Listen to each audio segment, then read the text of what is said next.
Fitzy and Wippa. Today is the premiere release of Top Gun 2. It is Maverick. You've got to go see this. Wippa and I, we had to interview John Hamm at the start of the week, obviously. And Wippa, you'd never seen the original Top Gun. So we were like, all right, we'll go along and watch the show. We thought this is going to be a little bit cheesy. Right. It is unbelievable. Yeah, best movie I've seen in a very long time. To the point where we were like, oh, do we have to get someone on just to see some of the stuff that they're doing in this movie is real? Well, we have tracked down a real-life fighter jet pilot, and he joins us right now. It's Christian Boucousis. Welcome to the show, Boo. Thanks, Fitzy. Wippa, thanks, team. Tell me how you got into it and the stages that you take as a pilot to then end up in a fighter jet. Yeah, it's a big question to ask, mate. For me, I just wanted to be a fighter pilot as a kid. I think I was 6 years old, and I went to my first air show, and all the jet fuel was washing over me, the noise of the jets over the top, the rumble. You know, so it was like I felt that I wanted to be a fighter pilot before I thought I wanted to be a fighter pilot. So, yeah, everything I did through school, I repeated year 12. I wasn't particularly academic. Yep. I was selected straight out of school. So I started flying Hornets in Australia when I was 21. Started flight training when I was 19. Out. So they get you in there pretty young. Yeah. Can I ask, how long does it take to go from flying Hornets first up to get into a fighter jet? So it's about 2.5 years when you first sit in one of these jets. And that's like the first time you fly one of these things solo. There's only one seat. There's you, a 10-ton machine. Wow. You put the afterburner in, you can stick it on its tail and go straight up. Like it's a pretty bizarre feeling the first time you do that. Intimidating. It's always intimidating. And most fighter pilots, they have a saying, there's no old, bold fighter pilots, are always intimidated because the airplane is a beast and they can bite you back if you're not careful. So you have a healthy respect. But, yeah, the first time you go up to this thing and it's, you know, you need to climb a ladder to get into it, right? Yes. It is intimidating, but at the same time, very exciting. How do you silence the fear? Like surely... Training. Yeah, so it's about 400 odd missions that we fly, training missions. Man. It's a $15 million program. Wow. Per fighter pilot. And how many jets have we got in Australia? We have about 70. We've got a new one now. It's called the F-35 Right. Lightning, which is an incredible, it's a flying computer. They can hit a button in the airplane and it goes invisible. They can see through the floor.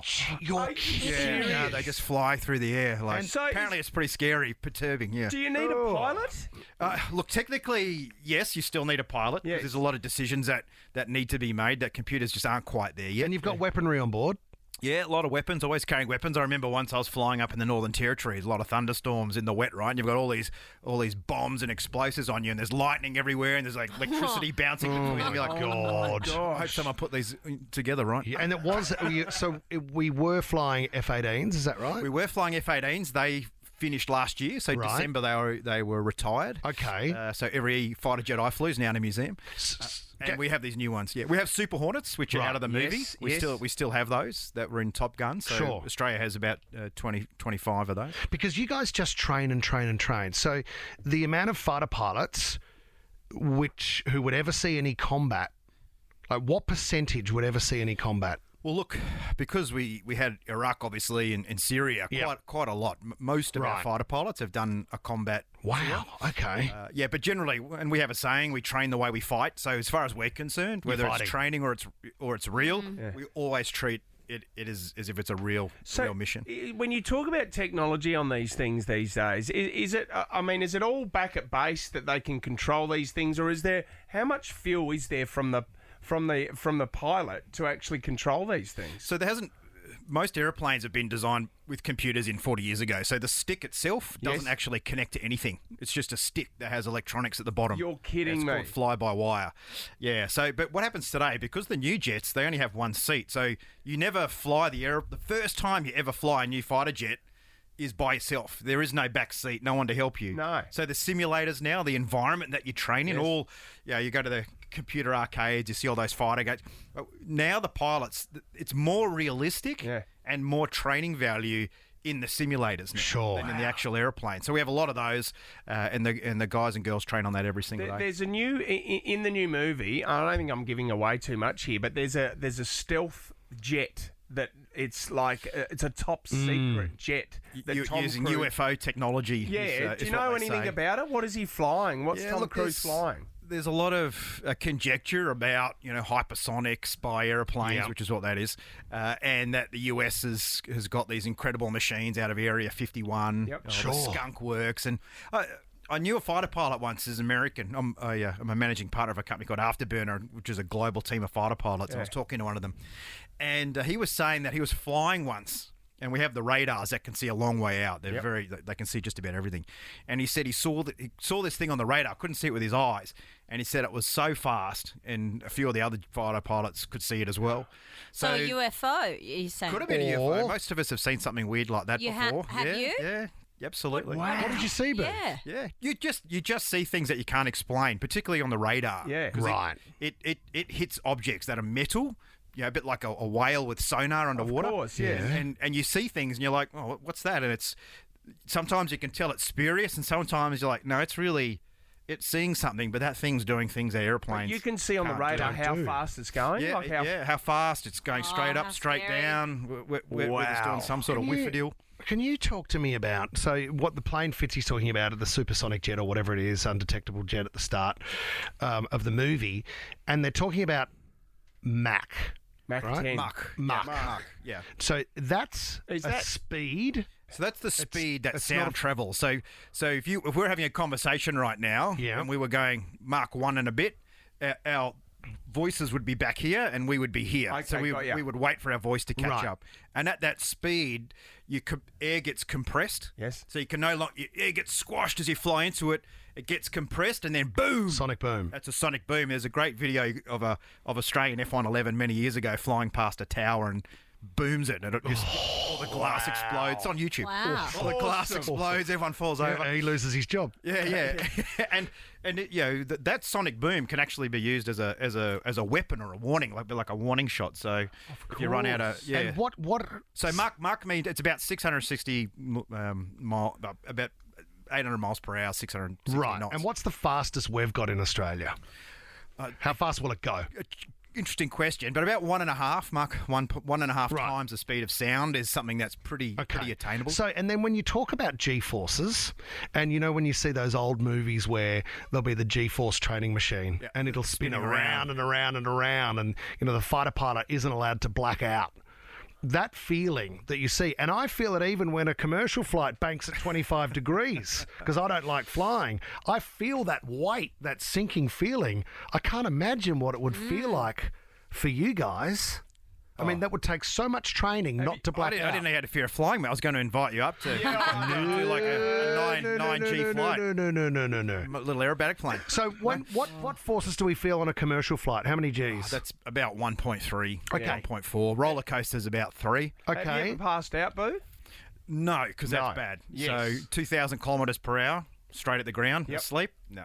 Have you ever had to eject from a plane? Because we were chatting about this just before you walked in, and Tommy, our producer, was saying that apparently when a pilot ejects, after that you can never fly again because it crushes your spine. Is that true? The No, pressure? most pilots fly again after they eject. There's a famous story about an American that ejected supersonic, so into a brick wall Oh, my basically, God. and just got basically mushed up and arms and legs snapped and the whole Wow. deal. And he still lived, put him back together. And but I know no one in Australia has ever ejected. No one in Out Australia's of a ever Hornet, ejected. No. But you still do the training and you're ready to go if needed. Absolutely, yeah. It's a pretty easy decision to make. I'm about to die. Yeah, I'll eject. Yeah, right.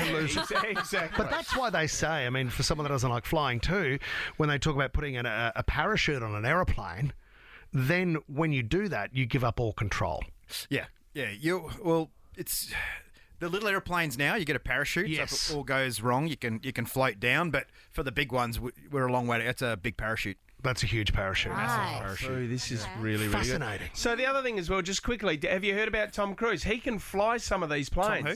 Tom Cruise. Yes. Do you like the original Top Gun? Has it done well for your industry? Or Yeah, I can't believe Whipper's never even seen it. No, Saw it but before. you know what? Having seen the second one, I didn't need to see the first in terms of carrying the storyline. you do. He's Yeah. No, you do. so good as a movie. Yeah, the first makes a lot But of sense. you hear all about it, so I knew what was going on. I took my son. He was about 11. They had the 30th anniversary showing, and what was great was kids at that age still saw that old movie and were like, Yeah. "Yeah, Dad, that was pretty cool." What was the question, mate? Oh, yeah, no. The question of Tom Cruise flying those can he planes. fly Can them? he fly those planes? Yeah. He can fly airplanes. He's a commercial helicopter pilot as well. There's quite a lot of celebs that fly airplanes. You've got John Travolta. Johnny Travolta. But Tom Cruise, they wouldn't let him near the really important stuff for this film. No, apparently. No, I mean it's 400, odd missions, 2.5 years to fly and learn to fly a Hornet. So they're in the back seat with the cameras, and whilst they got to fly it, you wouldn't want them taking off. The other thing is too, you're trying to work out what's real when you're watching the show and what's possible and what's just Hollywood.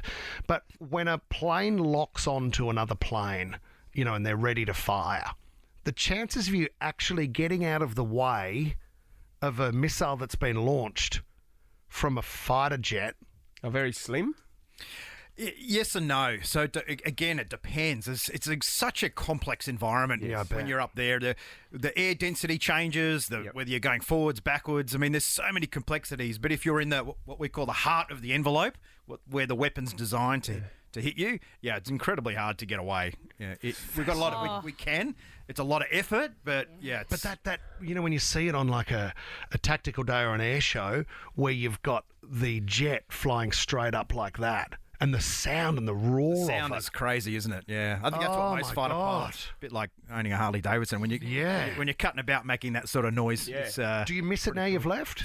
Yeah, I was unfortunately medically discharged, right? So I had to leave, and I think you always miss it. But at the same time, with what I do now, I still get to connect with fighter pilots. We tell our story. We work with companies, have this incredible impact because a lot of people just don't know their limits. Yes. You just don't know how far you can push yourself as a human being. There's so much left inside all of us, and because we're pushed every day in training a little bit more to your breaking point, you just become so comfortable with everything. Like there is no comfort zone. Everything is comfort when you go through that environment. So similar to our all those lessons you just I mean, sometimes we'll do riddle time on a Thursday instead of a Friday, which completely takes me out of my comfort zone. You can do that anytime. It's fighter pilot mindset right there. It's wild. So, you got a website, callmeboo.com?